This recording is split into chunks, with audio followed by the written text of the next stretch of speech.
எந்த வயசுலேருந்து இந்த முழுவாய் இம்ப்ளான்ட் சிகிச்சை பண்ணிக்கலாம்? 50-70 வயசில் இருக்கிறவங்களும் இந்த முழுவாய் இம்ப்ளான்ட் சிகிச்சை பண்ணிக்கலாமா? இப்போ முன்னாடிலாம் பார்த்தீங்கன்னா ஒரு 60 வயசு ஆனாதான் பற்கள்ல பிரச்சனைகள் வரும், பற்கள் ஆடுற மாதிரி இருக்கும் அப்படின்னு சொல்லுவாங்க.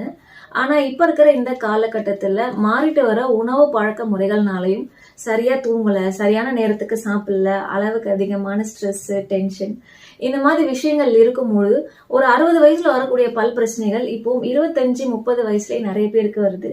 30 வயசுல அதுவும் திருமணத்திற்கு முன்னாடி நிறைய பேருக்கு அனைத்து பற்களுமே எடுத்துட்டு இம்ப்ளான்ட் பொருத்த வேண்டிய ஒரு சூழ்நிலை வருது. நம்ம மருத்துவமனையில அதிகபட்சமா நம்ம பண்ண வயது 92. திரு குப்புசாமி அவர்களுக்கு நம்ம இம்ப்ளான்ட் சிகிச்சையை பண்ணியிருக்கோம். குறைந்தபட்சமா பாத்தீங்க அப்படின்னா 18 வயதுல ஒரு இளம் பெண்ணிற்கு நம்ம முழுவா இம்ப்ளான்ட் சிகிச்சை பண்ணியிருக்கோம். அப்போ 18 வயதுல நம்ம பண்றோம் அப்படின்னா இன்னுமே நீண்ட காலத்துக்கு வரக்கூடியதா தான் அந்த இம்ப்ளான்ட் சிகிச்சை இருக்கு.